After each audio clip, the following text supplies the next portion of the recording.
Bonjour et bienvenue dans ce nouveau podcast. Aujourd'hui, podcast spécialement sur le Servette FC et je suis en compagnie de Supporter Grenat sur Twitter. Salut à toi. Salut à tous, salut à toi Ethan. Bon, premièrement, t'as pensé quoi un petit peu cette saison du Servette FC? Bon, juste pour dire, elle n'est pas terminée, il reste deux rencontres encore, mais t'en as pensé quoi comme ça? Avec du recul, je trouve que c'est plutôt une belle saison jusqu'à présent, avec notamment les deux tours en Europa League, une demi-finale de coupe, et pour le moment une troisième place synonyme de Conference League. Donc je pense qu'on peut être que fier du parcours du Servette FC, du travail qu'ils ont accompli, que ce soit sur le terrain ou en dehors. Surtout si on pense qu'il y a 2 ans en arrière, c'était encore en Challenge League. Et justement, est-ce que peut-être l'Europa League ça a pas fait trop, même si c'était que deux matchs, peut-être pour toi ça a fait du bien cette Europa League ou c'était plutôt quelque chose de négatif? Non, je pense que c'était pas forcément négatif parce que comme tu as dit, ils ont fait que 2 matchs. Donc je pense pas que ça les a cuits directement. Je pense que c'était au contraire une expérience pour la plupart des joueurs. Et puis c'est toujours un bon bonus de faire une compétition européenne. Bon, en championnat, le Servette FC est pour l'instant troisième. C'est un championnat qui est assez serré à Paris B. Mais ouais, c'est assez étrange quand même comme championnat d'être troisième avec un goal average de -12. Euh, c'est très particulier cette année. Ouais, mais c'est ça, comme tu disais, hein, je pense que c'est un classement qui veut pas dire grand-chose en réalité. Juste IB qui est supérieur à tout le monde, mais c'est un championnat très homogène. Et puis, comme tu disais, hein, quand tu es troisième avec un goal average de -12, ça fait un peu. Il y a de quoi faire grincer des dents. Et justement, Servette, c'est une équipe qui, cette année, a pu un peu battre tout le monde, mais aussi perdre contre tout le monde. On a vu, il y a eu une victoire il y a quelques jours contre IB. Et, avant de prendre un 4-1 contre Lausanne, il y a eu une défaite, je crois, contre Vaduz aussi. Donc il y a eu une défaite contre Vaduz effectivement plus tôt dans la saison. Mais voilà, il y a eu un 3-0 contre Lucerne le 9 mai dernier aussi. Qu'est-ce que tu en penses un peu de ce championnat? Comment Servette pourrait avoir peut-être plus de stabilité? Ce que j'en pense de ce championnat, c'est que honnêtement, je comprends pas tout. Après, je suis pas un expert, mais ouais, enfin, t'as des équipes comme Servette qui va battre le champion intouchable, et puis même si c'est une équipe qui leur réussit bien, et puis après qui perd 3-0 à Lucerne, 4-1 à domicile contre Lausanne, puis Vaduz qui gagne aussi contre je sais pas qui, puis qui va perdre après. Ouais, c'est vraiment un championnat qui a un peu aucun sens, je dirais. Mais du coup, comment Servette pourrait avoir plus de stabilité dans ce championnat afin de peut-être ouais, de perdre moins de matchs contre les petites équipes? Je pense que dans un championnat comme celui-là où il y a eu où Servette a aussi été beaucoup de fois touché par le Covid, un banc en fait, simplement une longueur d'effectif ouais, plus grande. Je sais pas. Mhm. Ouais, ouais, tout à fait. Et puis, ouais, je dirais surtout ça. Et puis après, il y a des hauts et des bas dans toutes les saisons. Et puis, ces derniers matchs, je pense qu'il y a une grosse fatigue, notamment mentale. Mais c'est pour ça aussi que c'est pas très stable aussi, je pense. Alors pour information, on enregistre cette émission le vendredi 14 mai, il reste deux matchs. Ce jour, il reste un match demain à Vaduz et le 21 mai prochain à domicile contre Saint-Gall.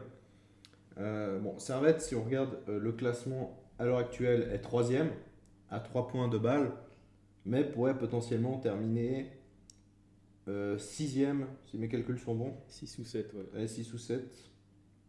Non, il y a 7 points d'écart avec Zurich, donc c'est sixième au pire. Ok, d'accord.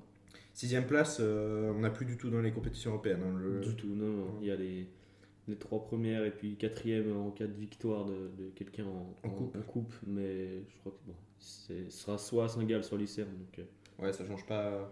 Mais du coup, si Servette termine pas dans ces places européennes, qu'est-ce qu'il faudrait? Il faudrait une victoire de Lucerne, c'est ça? ouais, Saint-Gall étant trop loin pour aller chercher quoi que ce soit. Si Servette, par exemple, finit quatrième et que c'est Lucerne qui prend la troisième place, sauf erreur, ça libérerait justement une place en plus européenne, donc de la Conference League. Cette conférence League, donc c'est la nouvelle compétition européenne. On verra ce que ça donne. Pour l'instant, on n'a pas beaucoup plus d'infos. Ouais, Ça va être exactement. assez étrange. Servette a aussi eu un très beau parcours en coupe. Une demi-finale pour la première fois depuis beaucoup de temps. Ouais. Et t'as pensé quoi de ce parcours en coupe? Il y a eu des matchs quand même qui étaient assez compliqué contre Vevey, contre Kriens. Enfin, c'était pas une partie de plaisir non plus. Ouais, c'est ça, bah, t'as bien résumé la situation. Hein. Servette a fait le travail, c'était pas forcément glorieux toujours, mais bon, en coupe, hein, l'essentiel au final c'est de gagner. Et puis ils ont fait ce qu'il y avait à faire. Et puis après, en tant que supporter servetien, je pense qu'on pouvait être que déçu de cette demi-finale contre Saint-Gall, tellement il y avait de la place, tellement on pouvait bien faire et se qualifier pour la finale. Donc, mais encore une fois, hein, devant, on galvaude beaucoup trop d'occasions. Et puis derrière, on le paye, notamment avec un but un peu gag. Et ouais, c'est dommage. Peut-être qu'on se voyait aussi trop vite en finale ou soulever le trophée. Je sais pas. Ouais, il y avait de l'euphorie, hein, c'était la première demi-finale depuis beaucoup d'années, comme on l'a dit. Tout à fait. Mais ouais, effectivement, le Saint-Gall, c'est pas du tout le Saint-Gall de l'année passée. Ils sont 8e en championnat, ils sont loin d'être sauvés encore. Mm. Donc, non, non, c'est vraiment dommage. Effectivement, il y avait de la place pendant ce match. Et tu l'as dit, ça va être galvaude beaucoup. Est-ce que pour toi, ça fait partie des points faibles un peu de cette saison? C'est clairement un point faible. Ouais, ouais. C'est au niveau des attaquants, on en a déjà parlé en off, mais il y a peut-être un manque de stabilité au niveau de l'attaque. Enfin, au final, Kiei, cette année, a très bien joué, il a Tout à marqué fait. pas mal de Ouais, buts, ouais. il a raté des pénaltys, il aurait pu être à plus de buts, mais Ouais. il a quand même marqué une dizaine de buts. Hein. J'ai pas le chiffre exact en tête, mais Voilà. Et Kiei, sauf erreur, il a 12 buts et 5 assists, je crois. Donc, non, il fait une très bonne saison. Il pèse beaucoup plus sur les défenses que la saison dernière où il était pas mal critiqué. Mais après, voilà, il se crée beaucoup d'occasions. Peut-être si on peut lui reprocher encore quelque chose, c'est. t'as pas de plus marqué finalement. Voilà, c'est ça. Par rapport au nombre d'occasions qui se créent. Mais on peut être satisfait de Kiei cette saison en tout cas. Après, au niveau des attaquants, des autres attaquants, on a Schalke qui est très bon à chaque fois qu'il est là, Mhm. généralement. Mais le problème, c'est qu'il n'est pas tout le temps là. Voilà, il a eu pas mal de pépins physiques Tout à et fait. il y a eu quelques suspensions aussi qui auraient pu être évitables, je pense, déjà l'année passée. Et toute l'histoire ration, bon bref, on va pas refaire l'histoire, mais, mais voilà, c'est des suspensions qui auraient pu être évitées. Et Koné, qui cette année est un petit peu dans une saison très compliquée, on peut le dire, il a seulement marqué Tout à un fait. but. Ouais, ouais. C'était assez récemment d'ailleurs. Mhm. Mais voilà, pour toi, comment on peut améliorer ça? Enfin, comment on pourrait relancer cette attaque? C'est une bonne question. Honnêtement, je sais pas trop comment on pourrait relancer cette attaque. Après, je pense que un 10, par exemple, ça Mhm. pourrait faire du bien à Servette, typiquement à Vutriche, quelqu'un qui amène un petit peu plus de fantaisie, je dirais, dans le jeu servettien, parce que au final, c'est un jeu qui est assez stéréotypé en attaque. Ouais, au niveau des côtés, c'est pas C'est souvent. ça passe souvent sur les côtés, et puis il y a des centres, Mhm. souvent ratés, mais voilà, je pense que c'est un jeu un peu stéréotypé, et puis il faudrait du sang frais, notamment ouais, en milieu offensif par exemple. Mhm. Alors ça, on en reparlera un petit peu dans la catégorie d'après, c'est au niveau des transferts. Mais t'as d'autres points faibles comme ça qui te viennent en tête? Là, bah, malheureusement, ça fait mal à dire, mais la défense. C'est vrai que c'était notre gros point fort l'année dernière.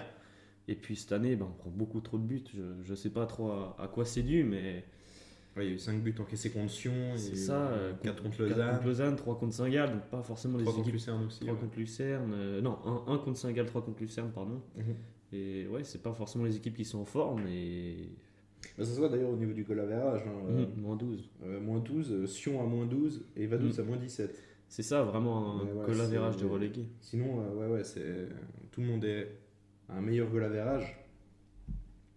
Mais voilà, pourtant au niveau de cette défense, c'était assez surprenant parce qu'elle n'a pas beaucoup bougé par rapport à l'année passée. Il y a seulement eu le départ de Yapicino. Tout à fait, ouais. Corrige-moi si tu as d'autres départs qui te viennent en tête, mais Bon, peut-être en prêt, mais. ouais, voilà. Mais après, voilà, il y a Clichy qui arrive. Normalement, Mhm. tu es même censé gagner en qualité. Tout à fait. Et au final, cette défense, elle prend l'eau, quoi. C'est Un ça, peu. c'est ça. Et ouais, c'est vraiment un mystère parce qu'en plus, on a un gardien, Jérémy Frick, qui montre encore une fois que c'est un des meilleurs gardiens de Suisse. Mhm. Donc, ouais, c'est un mystère. Parce que, comme tu dis, c'est la même que l'année dernière, à l'exception de Clichy qui a remplacé Yapicino. Donc, ouais. Je vais te poser ta question maintenant. C'est au niveau des points forts. Il y a quand même des points positifs dans cette équipe. Moi, je dirais le milieu de terrain, quand même. Ouais, Entre Valls, ouais, non. Konya, Non, c'est vrai, un milieu de terrain assez solide. Vals, Konya, Ondoa, même euh, Cespedes, quand il est là. Cespedes, ouais. Et puis Imeri. Bon, on Mhm. l'a plus vu jouer sur Ouais. les ailes ces derniers temps. Mhm. Mais non, je pense qu'on peut aussi parler de Jérémy Frick, comme je disais tout à l'heure, Ouais, au top. qui est au top, à part une ou deux bourdes. Mais bon, voilà, ça arrive, on peut pas l'en tenir rigueur. Ouais, puis quand la défense marche pas forcément, c'est compliqué pour un gardien. Tout à fait. Donc non, ouais, je dirais peut-être plus des individualités au niveau des points forts. Donc Frick, même Clichy, hein. Mhm. Offensivement, il apporte aussi beaucoup. Stevanovic qui est toujours au top, qui est, comme on en parlait dernièrement. Et puis donc Valls. Et justement, tu réponds en avance à la prochaine question. C'est au niveau des tops et des flops. Pour toi, donc, dans tes tops, il y a du Frick, du Clichy, du Stevanovic, Du Kiei, Kiei. du Valls, et puis aussi Imeri. Franchement, Imeri. Imeri, je pense qu'on pouvait lui reprocher d'être encore une case en dessous Mhm. des autres, mais Mais il est bien cette année. depuis son Euro 2021, enfin M21, Ouais, ouais. je pense que ça a été un tournant pour lui, et puis franchement, il est au top, il apporte beaucoup, et c'est un joueur qui est très plaisant à regarder, et je pense on peut être content de lui. Et au niveau des flops, t'as des flops un peu qui te viennent en tête comme ça? Bah, j'aime jamais pointer des joueurs du doigt pour être Mhm. honnête, surtout que je pense que c'est des joueurs qui travaillent beaucoup et puis qui souffrent plus qu'autre chose de la situation, mais forcément on peut penser à Korokone qui est dans une saison compliquée. Ouais, pour un attaquant, c'est compliqué. Quand tu marques pas, C'est de ça, en rester en plus confiance. derrière il y a toutes les critiques ça aide pas malheureusement. Oui, c'est clair. Mais après, quand on voit que ça arrive même à Werner, par exemple, à Chelsea, enfin, je veux dire, Tout à fait, je voilà. pense que chaque attaquant a connu ça. Donc, Il y a des saisons sans, et puis après j'aurais dit pour citer peut-être quelqu'un aussi Mendy, Mhm. mais bon il y a eu l'arrivée de Clichy aussi qui l'a poussé d'un cran. Et puis aussi, peut-être après son match contre Zandberg et son goal, on s'est peut-être trop enflammé au final. Et puis voilà, il faut lui laisser le temps. Mhm. Et puis on verra l'année prochaine. Oui, il est encore jeune, hein, Tout à fait. aussi, ouais, ouais. Euh, du coup, on arrive forcément en fin de saison. Qui dit fin de saison dit mercato. Bon, il y a déjà eu plusieurs rumeurs de transfert. Mhm. Il y a Gaël Ondoua qui, on dit qu'il va partir depuis qu'il est arrivé, finalement. C'est un peu ça, Voilà, il y avait des rumeurs l'année passée à propos de Valence même. ouais. Ouais, tout à fait. Tu penses qu'un club comme Valence peut toujours être intéressé par Gaël Ondoua aujourd'hui? On pourrait être surpris, mais c'est vrai que je vois mal on doit aller à Valence. Il a fait du bon travail avec Servette FC, mais après, de là aller à Valence, en tout cas, Ouais. je pense, enfin, s'il y va, c'est clair qu'il ne sera pas dans les 11 titulaires. Il est encore jeune et puis il a une bonne marge de progression, mais Valence, peut-être serait une marche peut-être trop haute. Mhm. Et aussi, surtout, il y a beaucoup de pépins physiques, hein. Il est jeune, il est souvent blessé aussi. Cette année, il y a eu peu de matchs finalement, on a pu vraiment compter sur lui. Enfin, au milieu de terrain, ça a beaucoup plus été Valls, Cognac, on doit avec un des deux. C'est vrai, et puis je crois, si je me trompe pas, je crois qu'il avait. Je me demande s'il n'avait pas été touché par le Covid aussi. Ouais, aussi, ouais, ouais. Bon, ça, Et puis, c'est de la voilà. malchance, ça, c'est pas. Ouais. C'est ça, et puis ouais, on a effectivement peut-être pas la saison qui lui a permis de s'illustrer le plus. Elle a fait une très bonne saison l'année dernière. Mhm. Et bah, après, je comprends qu'il soit courtisé par beaucoup de clubs. Et puis, effectivement, je pense que c'est un joueur qui est prêt pour une prochaine étape autre que Servette. Autre rumeur qui a beaucoup fait parler, c'est Kasumboa, qui a annoncé sur le départ. Bon, est-ce que ça n'a Ouais. pas changé grand-chose pour Servette, je pense. Un départ Non. de gardien remplaçant. Tout à fait, voilà. Je crois que Gasumboa avait la volonté d'aller chercher du temps de jeu ailleurs, c'est compréhensible. Bien sûr. Et puis après, je pense que ça me ferait un peu ni chaud ni froid parce que je pense que ce serait plutôt une bonne opportunité pour Servette et pour les jeunes de s'illustrer, notamment Omer Agic. Je suis curieux de voir ce qu'il peut faire et je suis sûr qu'il peut très bien faire le Justement, travail. c'est la question que je me posais la dernière fois, c'est que est-ce que le club va faire confiance à Omer Agic en tant que numéro 2 ou va préférer aller chercher un autre gardien plus âgé pour peut-être prêter Omer Agic ou quoi? Non, pour moi, il devrait lui faire confiance. En plus, voilà, la philosophie de Servette, c'est centré Les aussi jeunes. sur les jeunes. Donc, honnêtement, je comprendrais pas trop s'ils vont chercher quelqu'un d'autre et puis qui prête Omer Agic à ce moment-là. Pour moi, ça aurait pas de sens par rapport à Ouais, il ce faudrait qu'il lui donner du temps de jeu aussi à Omer Agic, hein. Je pense au premier tour de coupe ou Tout à ce fait, genre ouais. de choses. Ouais, ouais. Ouais, ouais, ouais. Mais surtout qu'Asumwa, à chaque fois qu'il a joué, finalement, ça n'a jamais été exceptionnel. Il y a eu des bons matchs quand même. Ouais, tout à fait, Il y a eu notamment un, à IB là, ouais, il y a eu un au match à Bangor. Berne. Mais c'est vrai que ouais, c'est pas. Ouais. Il y a eu aussi une rumeur dernièrement, c'était vraiment dans les dernières semaines, c'est la rumeur de Kiei à Saint-Etienne. Saint-Etienne qui serait prêt à débourser 3 millions pour Kiei. Franchement, si on est le club, on est honnête. On le Bah, vend pour 3 millions. il y a de quoi faire saliver en tout cas, non, Ouais. c'est clair. Après, est-ce qu'il partira? Il est encore sous contrat chez nous. Donc Mais d'où le 3 millions. voilà. Après, c'est ce que je pourrais reprocher aussi un petit peu au Servette FC, c'est typiquement des joueurs comme Ondoa. Mhm.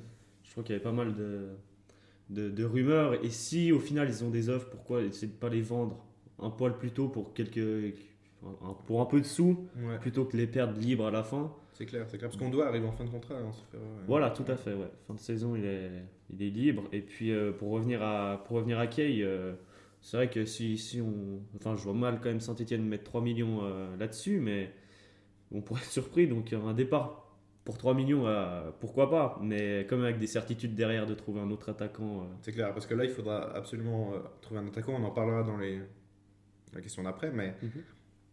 vraiment, 3 millions pour Kiei, il faut le vendre. Je pense que, en plus, il coûterait plus cher qu'un Nsame, par exemple. Mm. Donc, non, il faut clairement vendre pour 3 millions. Koro Kone aussi est peut-être sur le départ, on ne sait pas trop encore. Ouais. T'en penses quoi? Bah, ce serait pas illogique vu sa saison un peu compliquée. C'est vrai qu'on Mhm. peut se demander s'il peut tenir, enfin s'il a le niveau encore pour la Super League. C'est vrai que c'est un super joueur en Challenge League qui ouais. nous a fait beaucoup de bien. Mais voilà, est-ce qu'il a le niveau pour la Super League? Si Servette veut, veut continuer à jouer le haut du tableau ouais, à long terme, je sais Mhm. pas s'il pourrait vraiment aider plus que ça au final. C'est clair, c'est clair. Et pour finir, il y a Konya aussi. Bon, il est encore sous contrat, mais il pourrait potentiellement partir. Alors peut-être pas cet été, peut-être Mm. l'année prochaine, mais peut-être que lui aussi pourrait aller chercher un peu plus haut. Euh, Ouais, c'est clair. Et puis il va y aller à un moment chercher plus haut parce que c'est un joueur, un très jeune joueur qui a beaucoup de talent. Mais cet été, je ne le vois pas forcément partir. plus l'année prochaine. Ouais, plus, ouais.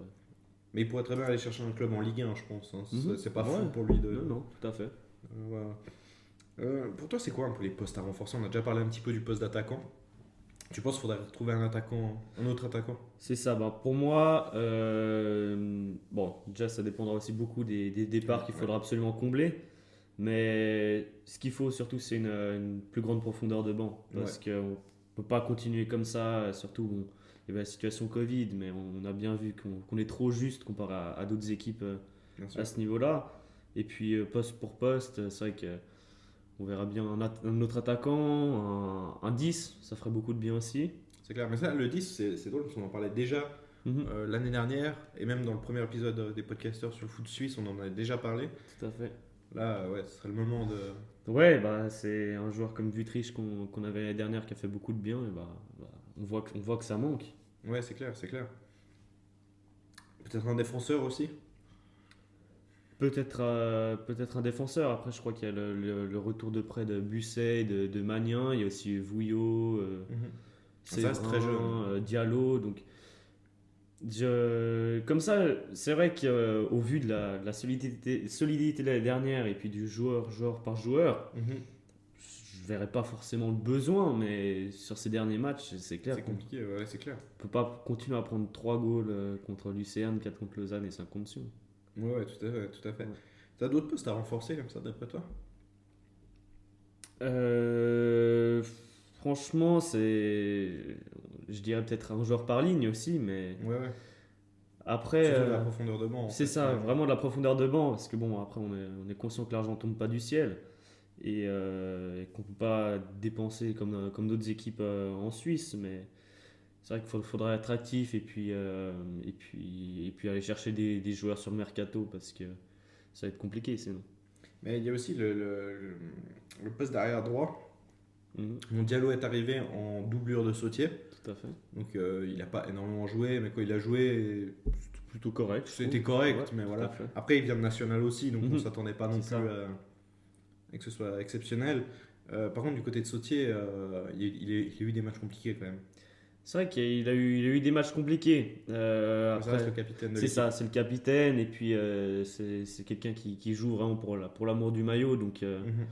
je pense pas qu'on peut se passer de lui si Mhm. facilement que ça. Et puis Mais est-ce qu'un nouvel arrière droit, ça aiderait pas peut-être à relancer Sautier ou pas le mettre un peu en concurrence? double concurrent, ouais, peut-être que la concurrence ça pourrait faire un peu de bien. Mais après, il faudrait aussi gérer en fait tous les jeunes, typiquement un Diallo. Enfin, si on le met un peu à la porte maintenant, Mhm. qu'est-ce qu'il en penserait? Ouais, c'est clair, c'est clair. Mais c'est un peu la même chose pour le poste d'arrière gauche. Finalement, on a Clichy qui est là et je pense qu'il va rester encore l'année prochaine. C'est 2 ans son contrat, ça fait. Possible, je Ouais. ne sais pas Bon, en exactement. tout cas, il sera peut-être certainement là l'année prochaine. Mais voilà, ça laisse quand même une saison à Mendy pour après prendre la relève et Mhm. ce sera à lui de.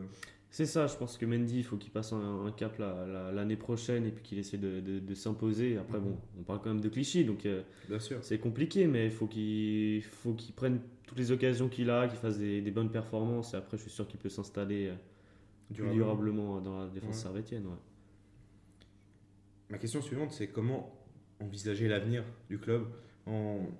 Ça va être remonté, c'est sa 2e saison seulement en Super League Tout à fait. et une 4e place l'année passée. Pour l'instant, ça va être 3e cette année. Mhm. C'est quand même assez positif pour un club qui vient de Ah, remonter. c'est clairement positif. Personnellement, l'avenir, on peut l'envisager que très sereinement. Mhm.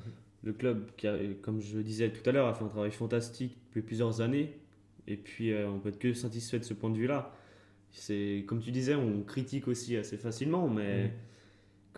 comme tout le monde. Mais il ne faut pas oublier d'où l'on vient. Et puis qu'il y a quelques années, on était encore en Promotion League. Donc, c'est super d'être où on est aujourd'hui. C'est clair, c'est clair. Donc, l'avenir, on l'envisage toujours avec Geiger sur le banc. Moi, personnellement, je lui fais confiance à Geiger. J'aime bien cet entraîneur. Il a été aussi pas mal de fois critiqué, mais jusqu'à présent, il a fait un très Notamment bon pour les boulot. changements. Tout à fait. Mais jusqu'à présent, il a fait un très bon boulot et puis je vois pas trop de raison de le changer. C'est Après, clair, non, moi non plus. c'est ce que une nouvelle ère, une fois, c'est pas exclu. Alors, peut-être un moment pour passer un cap, mais ça, faudra encore regarder l'année prochaine. C'est Tout clair à que fait. si Servette n'avance pas ou termine 5 ou 6e, Mhm. peut-être, mais pour l'instant, il n'y a pas de raison Non, de non, changer non. de coach, ça c'est clair. Bon, Servette peut potentiellement, maintenant qu'il y a l'Europa Conference League, jouer, on peut dire jouer l'Europe. Bon, on ne sait pas encore vraiment ce que ça va valoir comme compétition, on ne sait pas trop Tout à fait. qui y aura. Il y aura potentiellement le 7 ou 8e de Première Ligue, si j'ai bien compris, ou Ouais. même de Bundesliga. Enfin, Mhm. un jour, il y a une compétition pour les relégués, ça va être incroyable. C'est ça. Mais voilà, Servette pourrait jouer l'Europe. Pour toi, t'es plutôt content de ça ou tu Ben, t'es un peu déçu, tu préférais une Europa League c'est clair qu'entre Europa League et Conference League, le choix il est vite fait, Bien sûr. mais je serais content. C'est toujours une compétition européenne, puis surtout, je pense que ce serait une belle récompense pour tout le monde, parce que malgré tout, même si c'est une fin de saison compliquée, c'est une saison qui est très satisfaisante. Et puis après, voilà, on pourrait se demander est-ce que c'est pas un cadeau empoisonné non plus, au final. Bon, en fait, ça dépendra du banc aussi. c'est ça, c'est ça. Parce qu'une Conference League, bon, ça va être terminé 3e, il y a barrage ou pas? Ouais, il y a des tours en fait de qualification. D'accord, ouais. Donc, ouais, ça rajoute quand même beaucoup de matchs, hein. En fait, ça dépend. Parce que si Servette se qualifie en gagnant tous ses barrages et fait la compétition, ça va rajouter énormément de matchs. Tout à Et fait. déjà que là, ça tire la langue avec une demi de coupe et 36 matchs de championnat. C'est ça. Bon, faut pas oublier qu'il y a eu les cas de Covid aussi, mais Bien sûr, mais pour revenir à ça, je pense que ce serait une belle récompense pour tout le monde. Tout le monde le mérite. Et puis, ouais, c'est tout ce que je souhaite aux joueurs au club. Et ouais, effectivement, vu la saison, ce serait dommage de rien avoir au bout, même si après on pourrait se poser des questions sur la fatigue ou quoi de cette compétition. mhm. Bon, même en cas de fatigue, je pense que ça t'arrivera quand même à faire le nécessaire Tout à pour fait. rester dans les Ouais, ouais. 5-6 Ouais. premiers du championnat. Oui. Ouais, non, mais ce serait une très belle récompense financièrement ou sportivement pour le club. Ça, c'est clair. Exactement. Ouais. T'as quelque chose à rajouter encore sur le Servette FC? Non, pas spécialement, si ce n'est merci, merci pour ce qu'ils nous font vivre ces derniers temps. Et puis, il faut continuer à les supporter quoi qu'il arrive. Voilà, alors c'était les Halftimers pour ce petit podcast sur le Servette FC. On va essayer d'en refaire d'autres dans le Avec courant plaisir. de l'été et de la prochaine saison. Donc je vous rappelle, c'est @supportergrenat sur Twitter, c'est ça? Exactement. Voilà, et moi c'est Ethan-Fazi, Fazi sur Twitter. Magnifique. Merci de nous avoir suivis et on se retrouve bientôt.